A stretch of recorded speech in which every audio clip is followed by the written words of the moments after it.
Donc, on ouvre deux choses, même presque trois choses.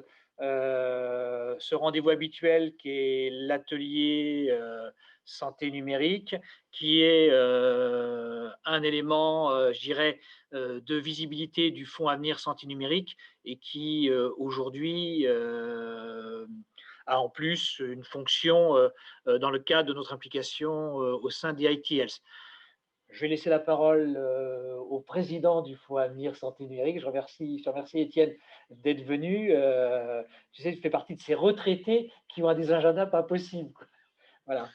Merci, merci Dominique. Donc, bienvenue à toutes et à tous pour ce quatrième atelier d'avenir santé numérique qui va être consacré au sommeil et plus particulièrement d'ailleurs à l'apnée du sommeil sous différents aspects. C'est ça qui est particulièrement intéressant, la continuité et la transversalité des interventions qui vont être faites devant nous dans quelques instants, puisque on va commencer par Jean-Louis Pépin qui va finalement nous présenter les enjeux, la description, les aspects économiques, les aspects épidémiologiques de l'apnée du sommeil. Donc, sujet à la fois très présent et assez mal connu, et avec probablement une caractéristique de non-recours aux soins et aux solutions qui sont offertes aux patients, probablement très insuffisantes et parmi les plus insuffisantes des pathologies. Puis ensuite, Nathan Ledong nous présentera tous les aspects intelligence artificielle, c'est-à-dire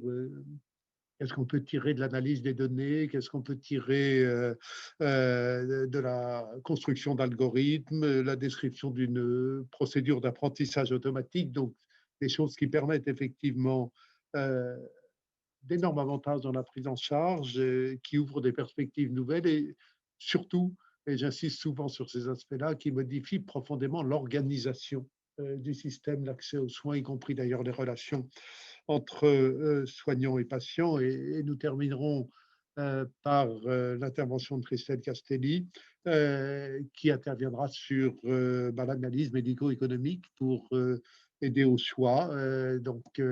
Nous verrons comment intégrer les différents éléments. On sera assez loin du quoi qu'il en coûte, un petit peu à la mode en ce moment, mais ça permettra effectivement d'éclairer à travers d'ailleurs l'exemple d'une étude qui est l'exemple de Sapnia, qui permettra de regarder un petit peu comment on peut mettre en regard le coût d'un nouvel outil et les économies potentielles dans la consommation de soins. Voilà.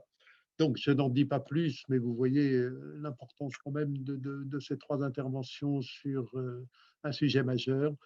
Et on terminera notre atelier de façon assez classique par un point sur l'activité liée au fonds que présentera Dominique et un point sur l'actualité de la chaire santé numérique que présentera Thua.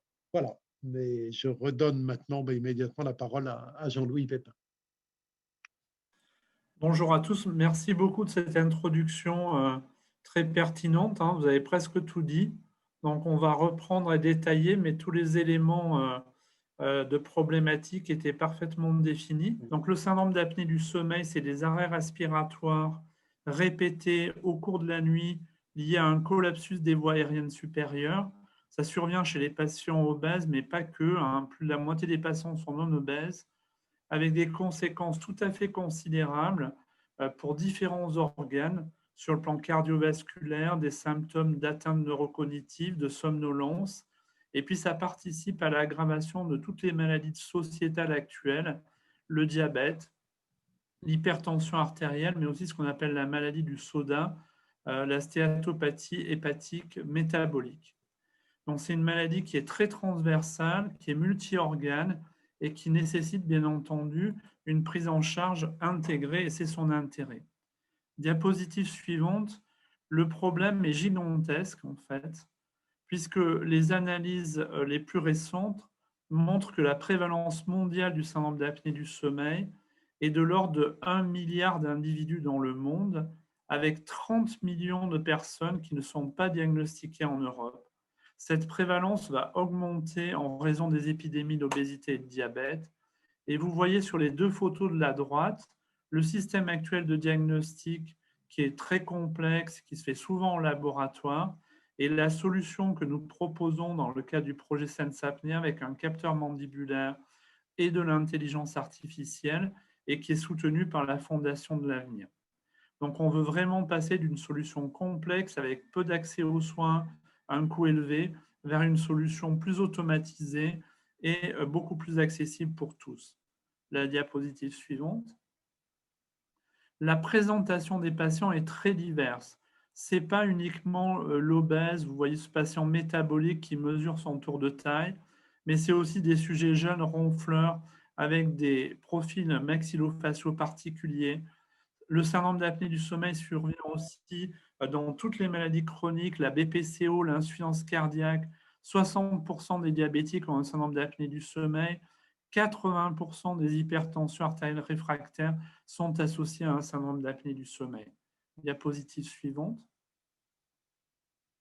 En fait, il y a des modulateurs et des expositions qui favorisent le syndrome d'apnée du sommeil. Bien sûr, la baisse d'activité physique, les problèmes de nutrition avec l'obésité, les conditions socio-économiques très défavorables, puisque quand je n'ai pas de moyens financiers, je m'alimente mal, mais aussi des facteurs aggravatifs qui sont personnels, avec aujourd'hui des marques d'épigénétique, et puis la pollution qui, en augmentant l'obstruction nasale et l'irritation bronchique, va favoriser les apnées du sommeil. Et il est très important de comprendre, comme c'est montré sur la partie droite de la diapositive, qu'il y a un dialogue permanent des apnées du sommeil non traitées avec toutes les maladies chroniques, avec un effet de modulation et d'aggravation. On peut passer sur la diapositive suivante, qui montre le traitement qui paraît barbare pour les non-initiés. C'est un traitement mécanique où on va souffler de l'air sous pression dans les voies aériennes supérieures pour les réouvrir et les maintenir ouvertes pendant toute la nuit. Vous voyez à droite des coupes de scanner où on voit que quand on augmente la pression, on élargit les voies aériennes et on les stabilise. 1 200 000 personnes sont traitées en France actuellement par ce traitement par pression positive continue.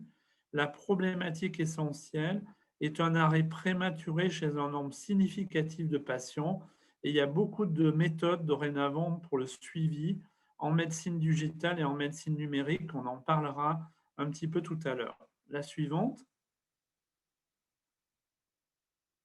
Il faut comprendre que ce traitement a pour but essentiellement de normaliser les symptômes des patients et de réduire les conséquences cardiovasculaires et métaboliques. J'ai pris l'exemple d'une étude qu'on a fait de conduite en situation réelle, vous voyez, sur une plateforme qui s'appelle Minotaur, où les patients conduisent la voiture, vous voyez que ce n'est pas un modèle très récent, avec des obstacles en jet d'eau, et quand ils ne sont pas traités, il y a un écart de 0,6 secondes pour le temps de freinage, ce qui représente quand même 22 mètres à 130 km/h, donc un risque accru d'accident.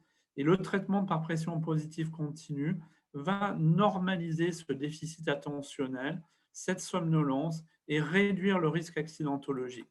C'est juste un des exemples complémentaires de l'impact de la maladie non traitée et de l'efficacité de son traitement. Diapositive suivante. Le problème en termes de coût et d'impact sur la société. Je vous ai parlé de l'impact sur les patients. Vous voyez, c'est une étude américaine qui s'appelle le prix de la fatigue. Les coûts très sous-estimés du syndrome d'apnée du sommeil.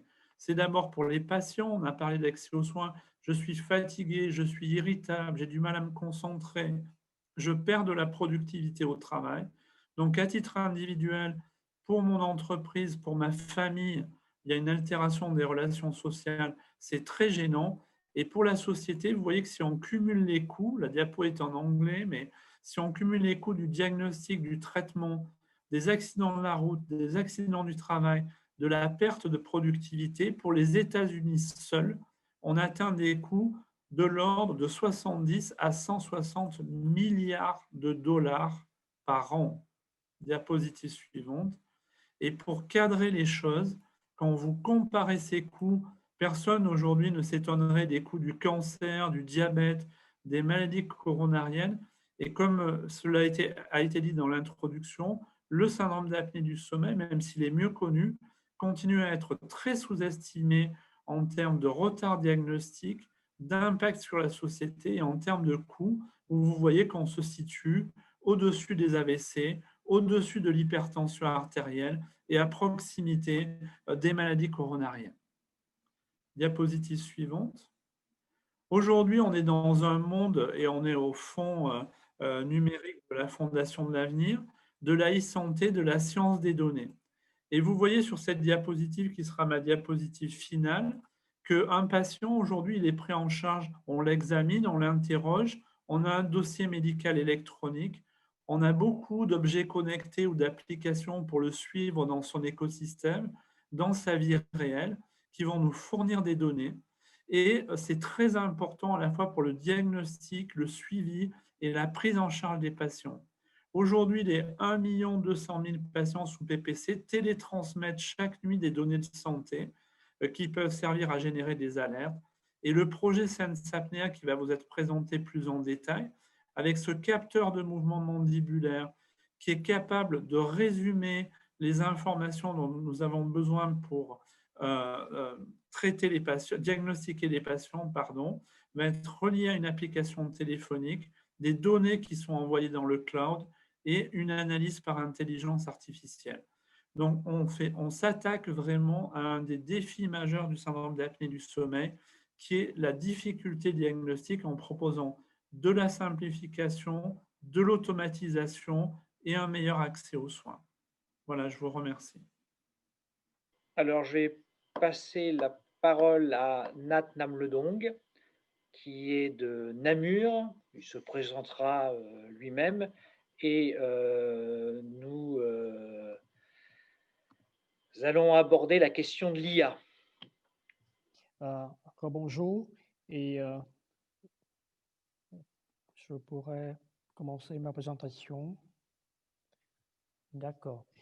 Donc, d'abord, je voudrais remercier la Fondation de l'Avenir qui m'envoie invité à partager dans cette réunion très intéressante. Le sujet que je voudrais discuter suivant, c'est l'intelligence artificielle appliquée au diagnostic de maladies du sommeil, dans le contexte de maladies du sommeil, le principe, les défis, enjeux et les opportunités de cette approche.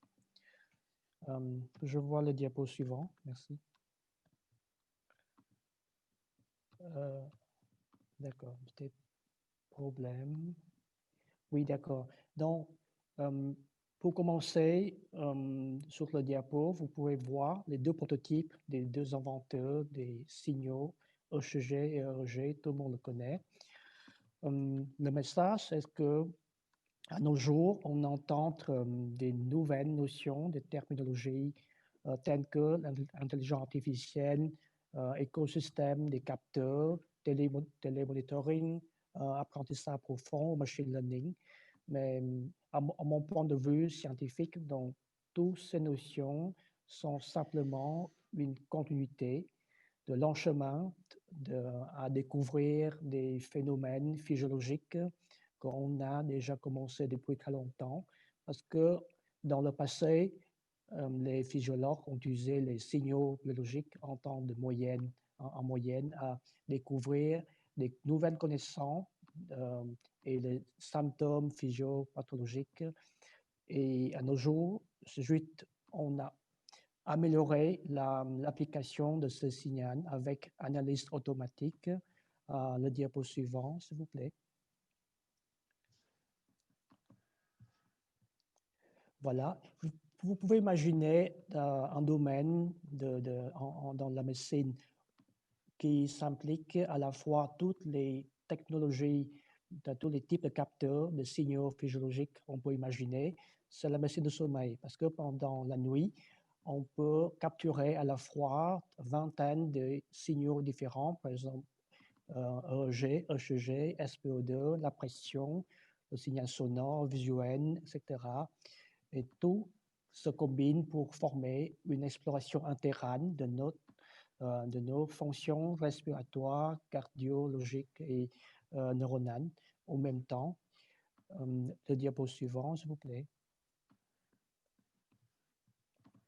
Donc, j'aime bien ce schéma. Pourquoi? Parce qu'il présente l'idée que nos corps a devenu un territoire à conquérir et découvrir par différentes technologies de capteurs et le type de signal multiple on peut utiliser pour étudier différentes pathologies. Et ici, on va limiter dans le contexte en médecine de sommeil. Le diapo suivant, s'il vous plaît. Dans ce schéma, on présente un système d'analyse automatique moderne avec 3 blocs. D'abord, on a le capteur et le transmetteur qui génèrent les signaux bruts. De ce signal sera diffusé vers un bloc avec 2 modules de pré-traitement et analyse automatique afin de convertir ce signal brut en information exploitable vers l'interface utilisateur, dont un médecin ou un client peut utiliser ces informations pour prendre les décisions. Donc, la recherche scientifique que je vais présenter dans ma présentation ici, c'est à développer le module analyse automatique. Le diapo suivant, s'il vous plaît. En fait, toutes les technologies, les produits, les dispositifs de télémonitoring doivent être basés sur une fondation scientifique, un fond scientifique très solide. Donc, l'idée est très simple, comment on peut associer un signal alternatif ou un nouveau signal avec des événements, des états, des activités physiopathologiques bien connus, conventionnels, par exemple des événements au cours du sommeil, le stade du sommeil, l'effort respiratoire, le processus au cours du sommeil et la déstauration, ou éventuellement, il faudrait établir une corrélation entre ce signal et les signaux conventionnels tels que SpO2, EMG, la pression chauffagène, etc. Le diapo suivant, s'il vous plaît. Donc, une fois que la théorie de base soit bien établie, c'est le moment où on peut développer un algorithme intelligence artificielle ou machine learning à résoudre un problème défini. Donc, d'abord, on doit effectuer le traitement, le pré-traitement du signal. Comme ça, on peut convertir le signal brut en données exploitables par les algorithmes statistiques, l'apprentissage statistique. Après, on va effectuer une étude exploratoire. Le rôle est très important à convaincre nous-mêmes et le monde académique que la théorie soit faisable, le problème soit faisable. Donc, la faisabilité, la validité de la théorie et les difficultés. Éventuellement, on doit reformuler le problème avec de nouvelles questions. Ensuite, on va effectuer la vraie étape de l'entraînement de l'algorithme optimisation. Le but, c'est d'optimiser la performance d'un algorithme à répondre à notre question de recherche. Et finalement, il faudrait valider notre algorithme de façon indépendante pour évaluer la performance en pratique clinique. Le diapo suivant, s'il vous plaît. C'est un bon exemple. Donc, avant d'utiliser les 2 signaux de rythme abdominal et thoracique à classifier les 5 stades de sommeil dont les auteurs ont montré les motifs du signal, les comportements du signal au cours de ces événements et à montrer la faisabilité et la validité du problème. Le diapo suivant, s'il vous plaît. Éventuellement, on doit transformer le signal, les séries temporelles, en images pour observer mieux les informations. Donc, on peut appliquer des transformations Fourier ou wavelet ou n'importe quelle technique pour transformer le signal vers un format visible exploitable. Le diapo suivant, s'il vous plaît. Donc, maintenant, je vais retourner à la question de machine learning et apprentissage automatique. Pour moi, il n'y a aucun magie ici. Donc, on va essayer d'entraîner un ordinateur à simuler une activité intellectuelle chez nous humains. Lorsqu'un scoreur fait le scoring manuel de PSG, par exemple, ils ont bien établi une loi de décision, des critères de décision. basé sur les modèles de signal prédéfinis, donc bien connus. Après, basé sur ces modèles et les prototypes, il peut assigner une étiquette, par exemple, le stade de sommeil, en hypopnée, une apnée, sur le signal affiché sur l'écran. Les diapos suivants, s'il vous plaît. Et le suivant, parce que je vais passer ceci. Merci. Le diapo avant, merci, précédent, merci. Donc, l'ordinateur va fonctionner de manière différente de notre cerveau humain parce qu'il va traiter le problème de manière récursive, c'est-à-dire il faudra d'abord découper la longue séquence de signal en plusieurs morceaux ou les segments ou les fenêtres d'observation avec la durée plus courte, peut-être 10 secondes à 30 secondes, donc suffisant à charger une quantité d'informations pour associer le comportement du signal et une étiquette de l'événement cible que vous recherchez. Donc, le diapo suivant, s'il vous plaît. Donc, il y a deux types d'apprentissage automatique. Les modèles classiques qui sont basés sur les données structurées, c'est-à-dire on a une matrice qui représente bien des caractéristiques statistiques qu'on peut extraire à partir des données brutes et chaque ligne représente une fenêtre d'observation. On peut utiliser des modèles tels que Random Forest ou XGBoost pour ce type de données. Le diapo suivant, s'il vous plaît. Et on a parlé de plus en plus, la deuxième approche, c'est le deep learning, apprentissage profond, qui s'implique des réseaux neuronaux artificiels qui va traiter à la fois les deux étapes, extraction des données automatiques et associer ces données et les étiquettes. On a différentes architectures de modèles de deep learning. Le diapo suivant, s'il vous plaît. Le suivant, oui, merci. Merci. Donc, c'est le moment dont la recherche scientifique devient une compétition entre les algorithmes et les architectures différentes, parce que lorsqu'on peut appliquer une nouvelle architecture, on peut améliorer la performance d'un algorithme. C'est un bon exemple de SleepNet en 2017. Donc, c'est le premier modèle qui permet d'analyser automatiquement le signal EEG, à classifier 5 stades de sommeil. Le diapo suivant. Et 2 ans après, une autre équipe, ils ont combiné les deux architectures de deep learning sur le même base de données. Donc, ils ont amélioré la performance de l'ancien modèle SleepNet parce que maintenant, on peut détecter l'éveil avec une sensibilité supérieure de 84% jusqu'à 90%, par exemple. Donc, c'est vraiment 90%. Donc, c'est vraiment une performance bien améliorée. Le diapo suivant, s'il vous plaît.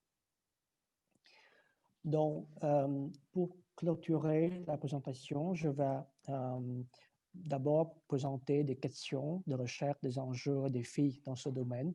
D'abord, il faudrait que le chercheur choisisse le bon signal. Il faut balancer entre la simplicité du signal et l'efficacité de ce signal. Par exemple, artigraphie appliquée au poignet peut détecter très bien le stade de sommeil et distinguer avec l'éveil. Mais lorsque le corps sont immobilisé, on peut détecter des faux positifs de l'éveil, par exemple. La variance individuelle aléatoire, c'est aussi un problème. Les artefacts par la position du corps, les bruits au cours du sommeil. C'est pourquoi on aura besoin d'une quantité massive de données pour assurer la qualité du modèle. Il faudrait évaluer la validité de l'association entre nos signaux choisis et l'événement C, par exemple, la quantité et qualité des données. Et maintenant, on parle des modèles de machine learning comme des boîtes noires, donc c'est vraiment un problème parce qu'il sera demandé que le modèle soit explicable au monde scientifique et les médecins traitants. Et la dernière question, c'est la conformité aux standards, les lois de diagnostic conventionnels. une fois qu'on fournit quelque chose de nouvel, il faudra montrer l'équivalence avec le système existant. Le diapo suivant, s'il vous plaît. Donc, chez nous, Sunrise, on a une société innovante qui fournit des solutions modernes pour le problème de médecine de sommeil. Et on a trouvé au cours de notre étude de clinique que l'approche d'apprentissage automatique peut fournir des avantages. Par exemple, on a une estimation objective bien standardisée et bien précise. Pourquoi? Parce qu'on peut éviter des risques d'erreur d'origine humaine, le système indépendant de facteurs humains, et comme l'analyse soit automatisée, c'est très rapide et très économique. On peut réduire le temps de délai d'attente pour le résultat et on peut faire des diagnostics pour plusieurs patients. Une possibilité des évaluations répétées dont le PSG conventionnel ne permet pas. C'est possible de faire surveillance longitudinale dans la recherche clinique. Le diapo suivant.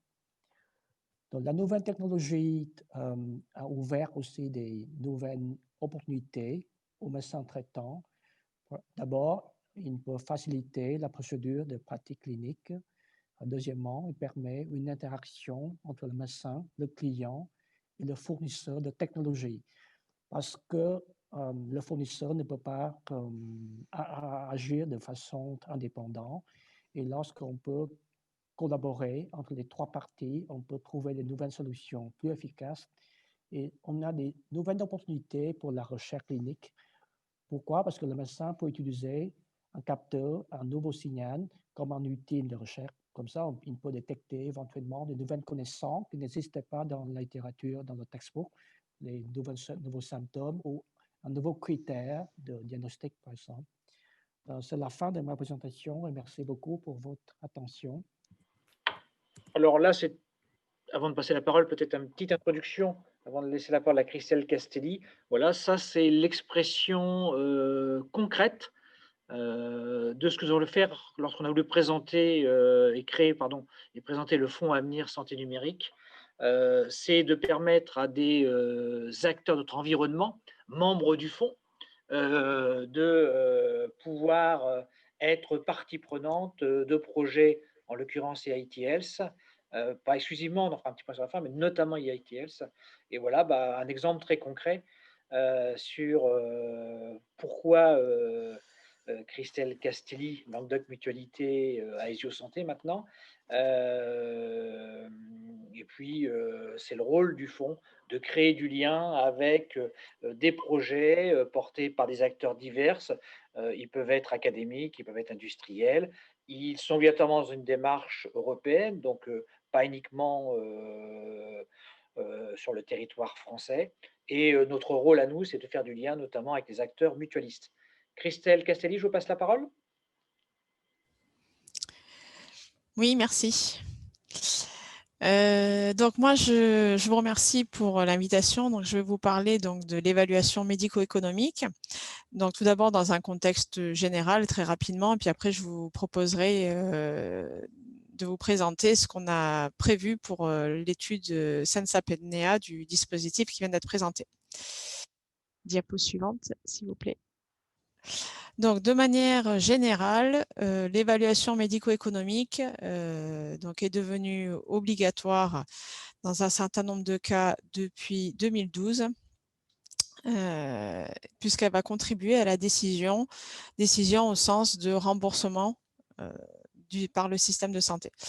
Donc, quelle est la place de l'évaluation médico-économique dans la décision? Donc, tout d'abord, elle se fait après une première étape d'évaluation de l'efficacité clinique qui va s'évaluer via les années de vie, qui est un critère générique et qui permet aux décideurs d'avoir une unité comparable, quelle que soit la pathologie. Ensuite, diapo suivante, voilà, on évalue le deuxième socle, et c'est là où intervient l'aspect économique des choses.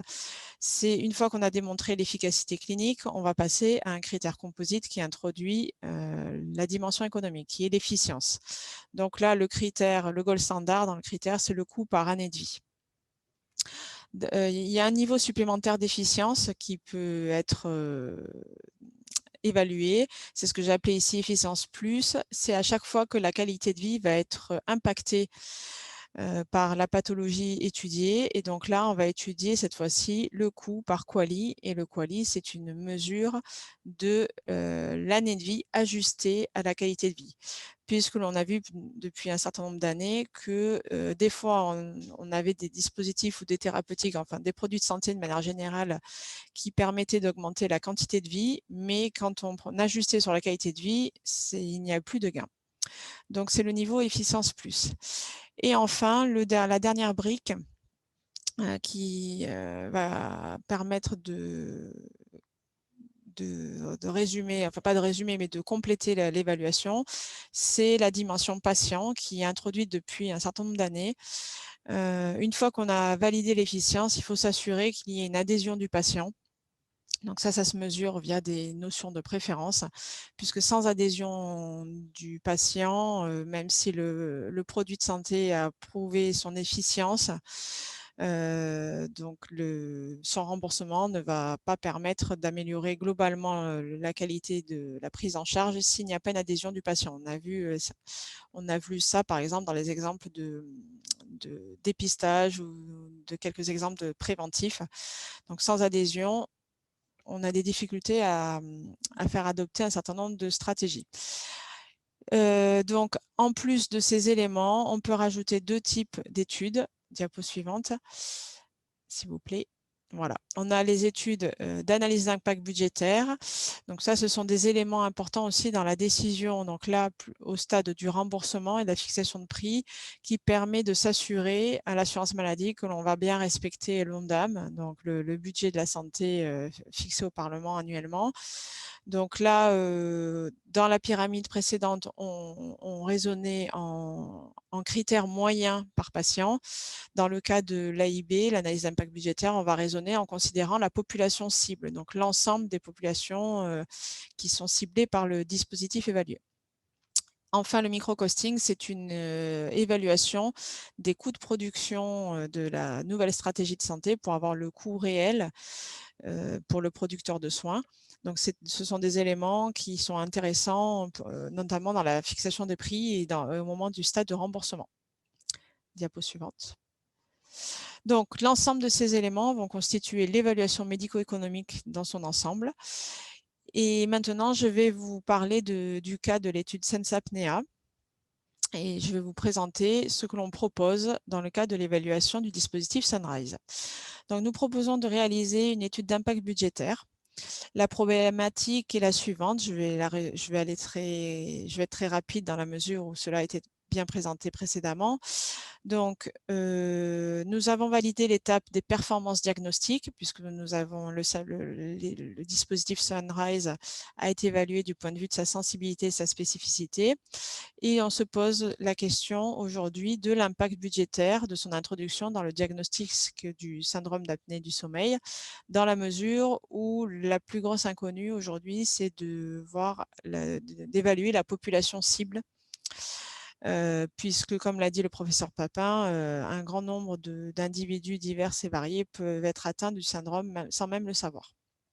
Les résultats attendus, donc du fait de sa facilité d'utilisation, on augmente le nombre de patients diagnostiqués, ce qui va permettre donc un dépistage précoce et donc in fine une amélioration de la qualité de la prise en charge. Sur le plan économique, on atteint une diminution de la consommation des soins puisque la précocité du diagnostic va limiter les comorbidités ainsi que toutes les consommations de soins qui vont en découler. Diapo suivante.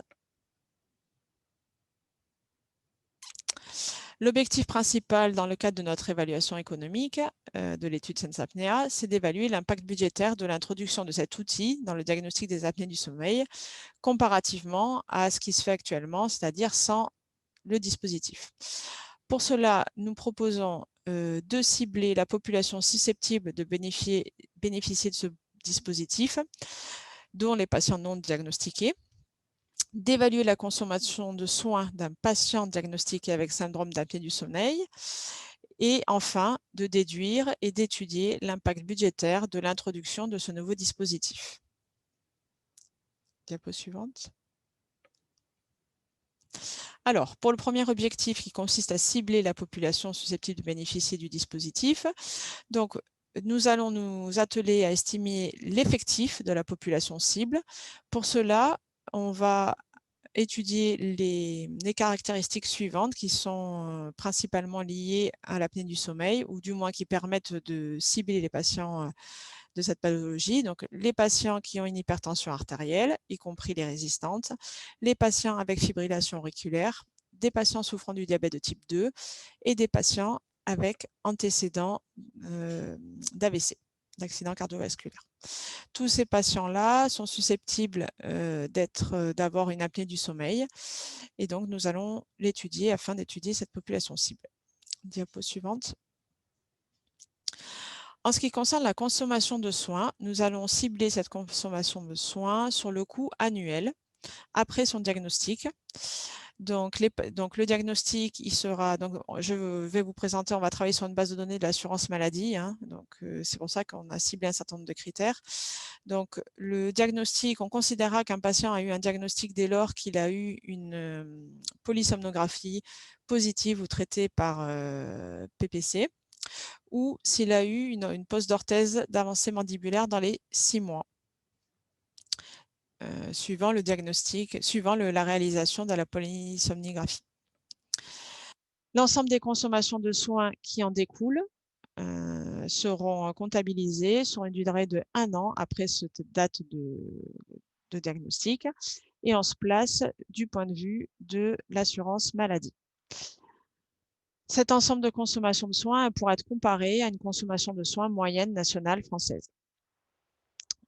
Ensuite, nous avons prévu de comparer la consommation de soins à 1 an avant et après diagnostic, puisque nous supposons que la consommation de soins va diminuer dans la mesure où il y a un certain nombre de comorbidités qui vont être réglées, ou du moins mieux prises en charge du fait de l'origine de la problématique.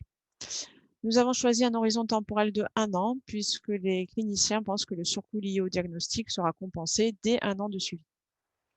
Diapo suivante. Alors, le troisième objectif qui va intégrer les résultats des objectifs précédents, donc, propose d'étudier l'impact budgétaire de l'introduction de ce nouvel outil.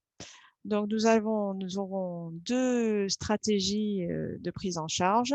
La prise en charge habituelle qui va intégrer les coûts diagnostiques actuels, qui sont principalement la polysomnographie, et le coût de prise en charge des événements médicaux associés à cette pathologie. Donc on estimera donc un coût moyen dans ce bras-là. Ensuite, nous aurons le bras dit expérimental qui intégrera la nouvelle pathologie Sunrise. Donc là, ce bras sera alimenté de données issues de la littérature ou d'experts en ce qui concerne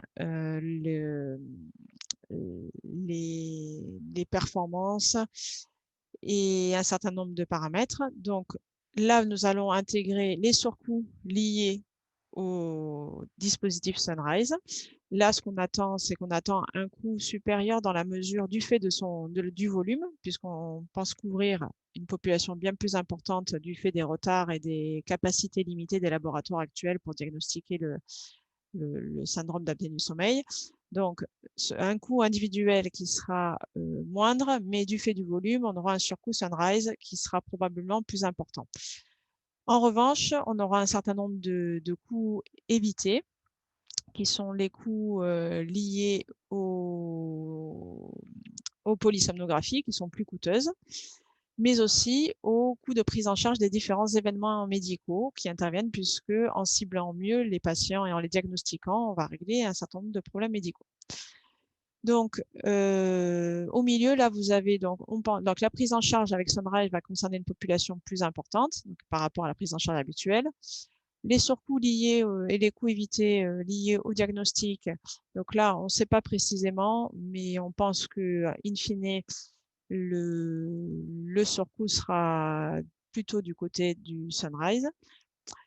En revanche, pour la partie coût des événements médicaux, on a une quasi-certitude que les événements médicaux, la consommation de soins sera inférieure dans la prise en charge avec Sunrise.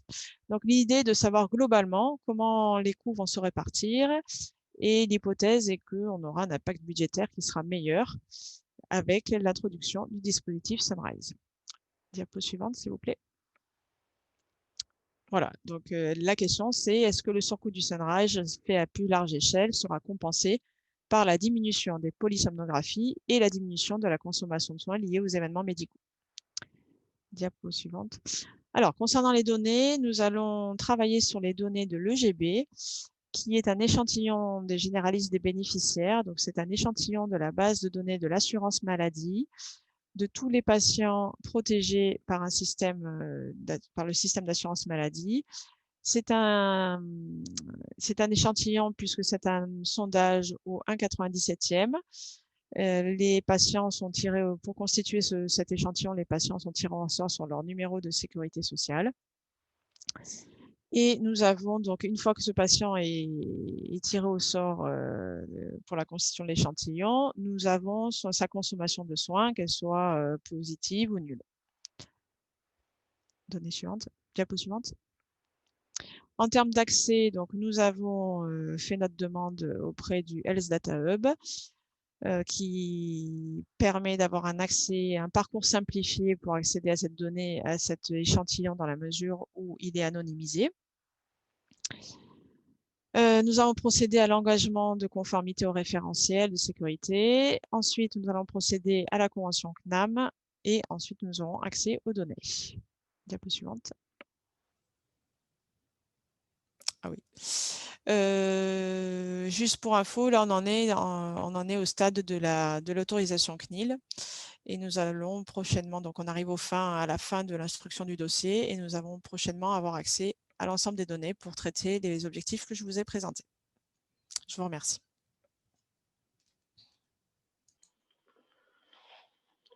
Merci pour cette présentation.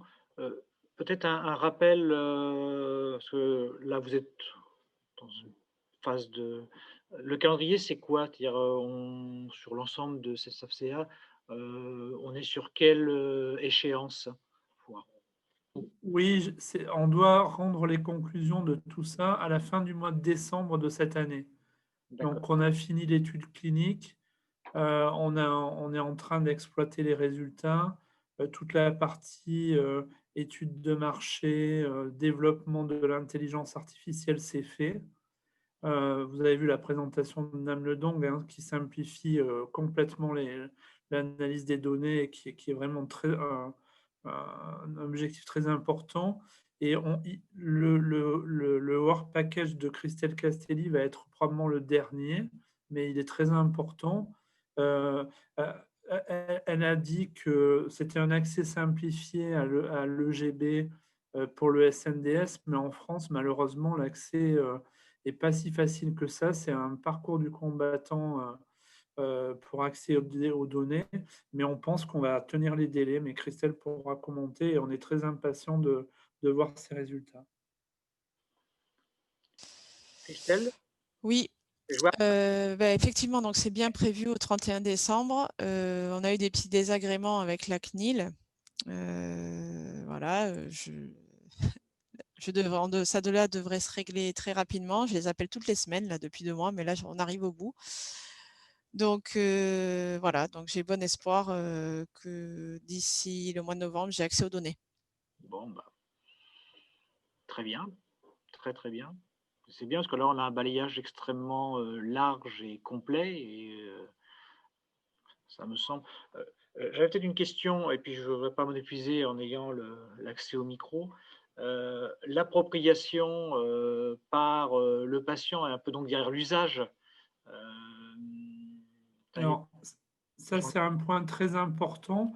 Et dans le projet, il y a un work package qui s'appelle Usability, où il y a un Living Lab en français, on dit, je ne sais pas, un laboratoire vivant, je ne sais pas. Le Living Lab, ça parle à tout le monde. Voilà. Et où effectivement, les patients qui ont utilisé le capteur mandibulaire et qui ont eu aussi une polysomnographie de référence ont été interrogés sur l'usage, c'est-à-dire la facilité de poser le capteur sur le menton. Bon, en général, ils sont ravis pour dire les choses comme elles sont parce que c'est une simplification massive.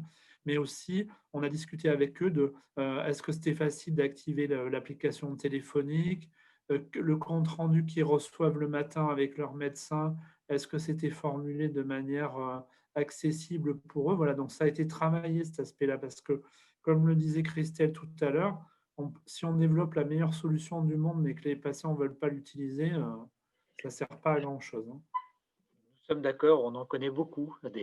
Oui, Alors, c'est nos amis de Madopa que nous connaissons, mais tout à fait. justement, ont cette pratique de Living Lab et qui sont très centrés parce que dans notre sujet, on a dû parler il y a quelques temps, on les avait fait travailler sur l'appropriation de robots émotionnels type Paro en EHPAD, qui sont là aussi des sujets qui n'ont rien à voir, mais dans lesquels la question importante, c'est l'usage, parce qu'on peut démultiplier ce type de dispositif s'il n'y a pas d'appropriation et par les professionnels, parce que c'est double appropriation pour les porter et bien sûr par les bénéficiaires, ça restera ou dans les armoires ou sur les tables de chevet, quoi. Oui, absolument. Bah, merci beaucoup à nos 3 intervenants de s'être prêtés au jeu, y compris dans les conditions techniques, mais on part du principe que c'est vraiment l'adaptabilité permanente. Mais ça illustre bien ce qu'est finalement le fonds Avenir Santé Numérique, qui est un dispositif tout à fait original. Alors, sur le fond, peut-être diapositive, parce qu'il n'y a pas de questions particulières. Voilà. Encore. Juste un petit rappel sur la composition du fonds. Alors, c'est un fonds qui est au sein de la Fondation de l'Avenir, en tant que personne morale, qui comprend des membres fondateurs bien connus de notre environnement, Matmut, MGN, Harmonie Mutuelle, et OVMCD Mutuelle, je pense que ça évoluera, Solimut, Carac, Intermutuelle Assistance et la Fondation Pierre Fabre. Et puis, nous avons fait le choix d'avoir une personnalité retenue en raison de ses compétences, qui en l'occurrence Étienne Cagnard, dont je ne présente pas le parcours impressionnant à la fois dans le champ de la mutualité, mais dans le champ de la santé. On a un partenaire référent qui est la Fédération de la mutualité française. On a 3 partenaires académiques qui sont plutôt impliqués dans le cadre de la chaire, mais tout à l'heure, Tuan Duong nous fera un petit point d'actualité de la chaire. C'est l'Université Paris-Est Créteil, l'INSERM et l'École des mines de Saint-Étienne. Et puis, nous avons systématiquement, depuis le début, 3 partenaires invités. EITL France, nous sommes nous-mêmes membres associés d'EITL France. Il n'est pas loin, Éric Lavarde siège au conseil d'administration au titre des associés d'ailleurs, ce qui est plutôt un bon encouragement et une bonne reconnaissance en fonction de l'avenir. Il y a le Fonds européen d'investissement, on aura l'occasion d'y revenir puisque ça monte en puissance et c'est intéressant de comprendre leur mécanique pour regarder comment derrière on peut accéder à des financements. Et puis, 3e partenaire invité permanent, qui est OFI, qui gère notamment le fonds Avenir Partage ISR, qui redistribue 2% de sa valeur liquidative tous les ans pour la Fondation de l'Avenir et dont une partie est fléchée sur le fonds Avenir Santé Numérique. Voilà, sur la composition du fonds. Alors, sur l'année 2020, 2 informations. Il y avait une autre fondation, mais qui avait terminé son mandat de 3 ans et qui, pour des raisons d'évolution, n'a pas souhaité repartir sur un nouveau engagement de 3 ans. Et puis, l'année 2020, comme tout le monde, et j'ai l'impression que ça va vraiment jusqu'à la fin de l'année, n'a pas été forcément une année propice pour pouvoir faire de la prospection. Ça sera un enjeu de 2021, d'autant plus qu'on commence à avoir avec le fonds pas mal d'activités. À titre justement Slide suivant. Pour illustrer sur le fond, il y a des exemples d'activités qui s'inscrivent dans IETLS, puis des activités propres. Je vais prendre le programme Sumotech qui s'organise au sein de l'Institut mutualiste Montsouris, qui implique la Matmut, qui implique Intermutuelle Assistance. On n'a pas complètement finalisé, mais on viendra vers vous pour une présentation. C'est quand même un engagement financier non négligeable puisque c'est 253 000 euros. Il y a, mais à la limite, je vais donner la parole à Monsieur Landais. Il y a RGS Atome, qui est aussi un projet dans lequel d'ailleurs nous retrouvons lycée de Grenoble-Alpes, hein, l'UGA, 169 000 euros. Juste, nous retrouvons Madopa. Hein, nous retrouvons donc un certain nombre. Ah d'accord, là, c'est pas le bon truc, oui. Voilà. Ok. RGS Atome, je fais une petite erreur. Allez-y. Pour RGS Atome, en fait, c'est un projet qui a été retenu dans le cadre de ITLS en 2019 en étant 107 milliards, sur lequel on arrive à la fin de la deuxième année et qui, contrairement finalement au tableau qui était présenté ici, implique l'IBEC, le Sunrowan DDU et l'université de Uppsala ainsi qu'un data manager à Londres pour travailler en fait sur un dispositif de rééducation de l'AVC à la maison sous forme de un peu jeu vidéo. Et en fait, on est en train de travailler là. Cette année, c'était le lancement de l'essai clinique. Et la fondation s'est vue confier la partie acceptabilité du dossier, comme on l'a vu pour Sentinel, qui a une importance assez grandissante. Donc du coup, le projet prendra fin normalement l'année prochaine et on est en bonne base pour arriver, malgré toutes les contraintes qu'on a eues. On a dû changer de partenaire clinicien français en cours de parcours et autres.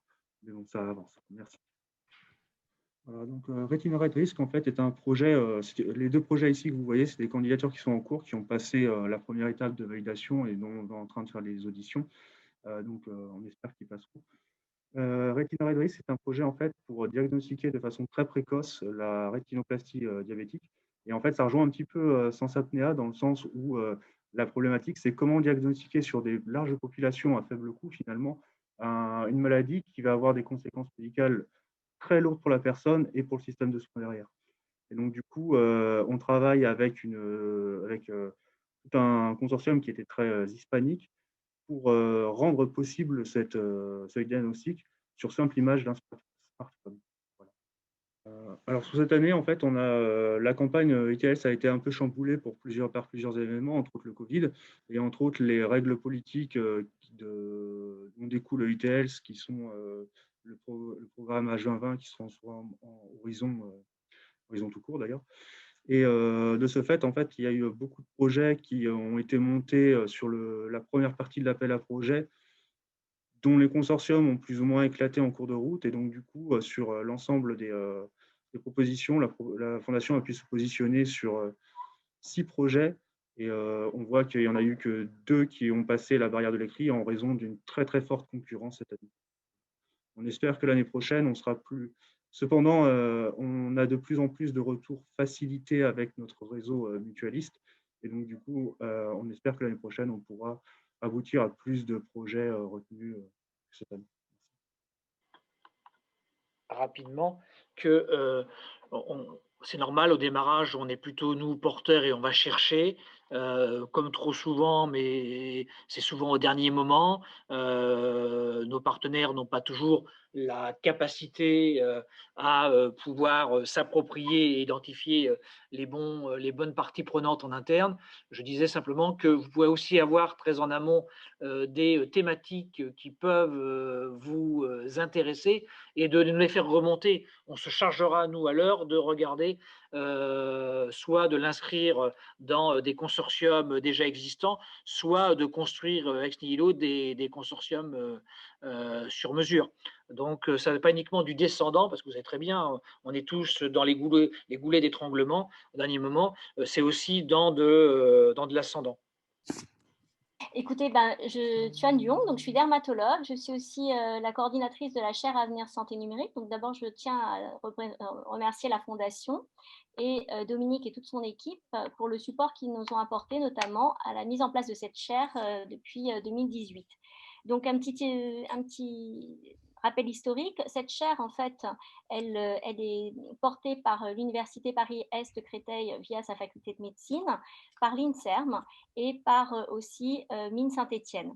Donc, au travers de cette chaire, nous avons d'autres collaborations, notamment avec des écoles d'ingénieurs telles que Centrale Supélec ou des laboratoires de l'Université Paris-Marne-la-Vallée, notamment le LATS, qui est un laboratoire d'études sociologiques avec le professeur Alexandre Mathieu Fritz. Donc, l'objectif initial de la chaire, lorsqu'il a été mis en place, c'était de permettre et de fournir l'évaluation un peu de la santé numérique, avec différents objectifs à la fois d'évaluation de l'intégration des protocoles de soins, de l'utilisation par les patients et les parties prenantes de ces protocoles de soins, et notamment de permettre une évaluation aussi multidimensionnelle. Donc, vous voyez, le périmètre est extrêmement large, mais pour répondre à nos objectifs, on avait deux démonstrateurs, un autour de la télédermatologie, donc la dermatologie, la prise en charge médicale, et on vous avait présenté lors d'un précédent atelier des travaux conjoints avec Mines Saint-Étienne notamment,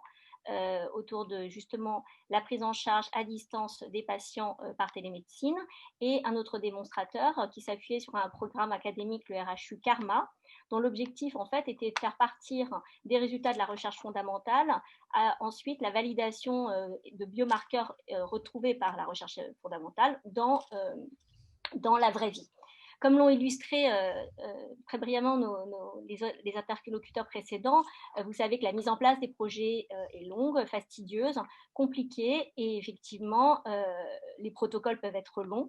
Et un des avantages de la chaire, ça a été depuis le début de se baser sur une approche de recherche-action pour pouvoir justement être assez réflectif et de pouvoir interagir assez rapidement avec des protocoles, et notamment en utilisant les données du soin courant. Puisqu'actuellement, les données, elles sont disponibles soit effectivement via des bases de données nationales, mais il faut demander des autorisations, soit par les données produites par les expérimentations ou même les investigateurs principaux qui font partie de la chaire.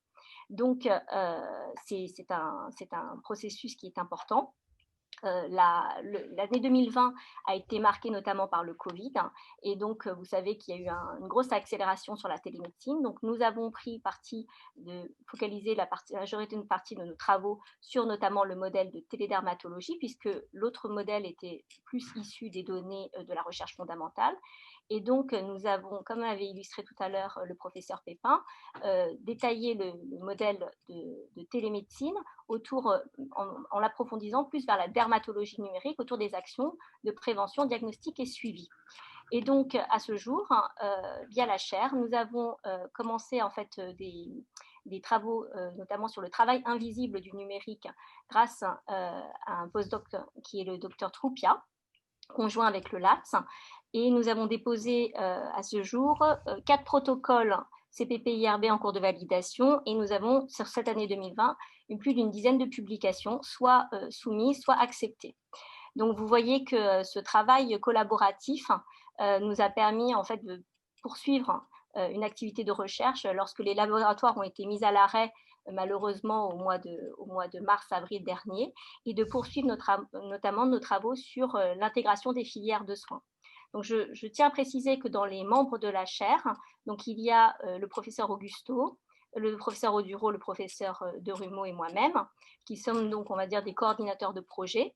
Et parmi ces coordinateurs de projet, Vincent Augusto et moi-même faisons partie actuellement du comité d'évaluation des projets du Health Data Hub, le CESRES, et Étienne Oduro co-porte une chaire avec les données de santé de la Fondation APHP, avec Centrale Supélec et la Fondation APHP. Donc, vous voyez que ce travail en fait de la Fondation, qui a été de nous mettre autour d'une table pour nous trouver un objectif notamment commun autour de la faculté de médecine et du territoire du Val-de-Marne, et notamment à partir des programmes de soins de télémédecine, nous a permis de mobiliser par derrière d'autres compétences, celle de Vincent Augusto, ingénieur, notamment sur les modélisations des filières, celle de Étienne Oduro, qui est professeur en épidémiologie et biostatistique, sur les analyses en clustering et notamment le traitement des données agrégées, celle du professeur Geneviève Denis-Rumeau sur le cardiométabolisme et donc plus un projet fondamental, et les miennes autour de la dermatologie numérique et de la télémédecine. Voilà. Bon, alors, contrairement aux ateliers précédents, vous n'aurez pas ce petit temps très sympathique de restauration, mais ça permet à chacun de se restaurer comme il le souhaite, sans contrainte. Merci en tout cas d'avoir participé. Quand je fais un petit flashback, on a commencé à en parler du Fonds Avenir Santé Numérique, c'était du 2017. Hein. C'était à la suite d'ailleurs du travail qu'on avait, non pas fait, mais qu'on avait accompagné à l'époque où Étienne Cagnard était président de l'Unité française et qu'on a fait tout un travail d'appropriation et de compréhension même basique, mais par moments, il faut faire vraiment du basique de basique pour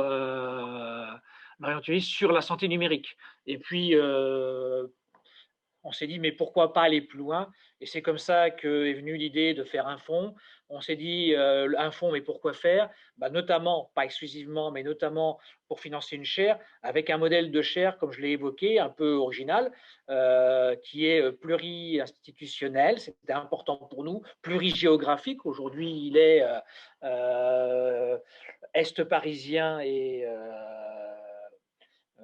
ligérien, en tout cas stéphanois, il doit pouvoir être évolutif.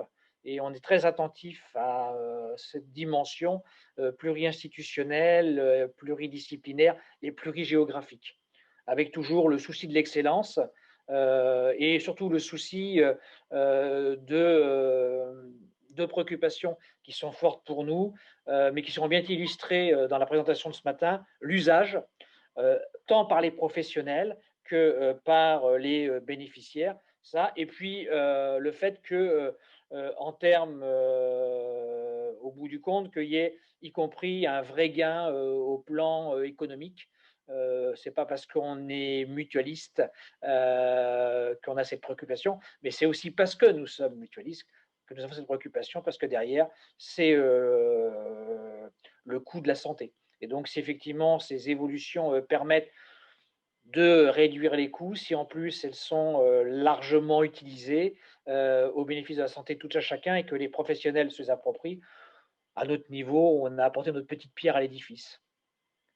En tout cas, merci encore. Hugo, un petit mot de conclusion, puisque c'est vous la cheville ouvrière.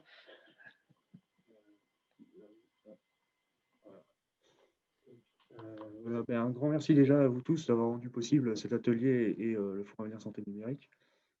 J'espère que l'aventure continuera de la meilleure des manières. Un grand merci à Dominique qui a rendu tout cela possible, surtout en cette année 2020.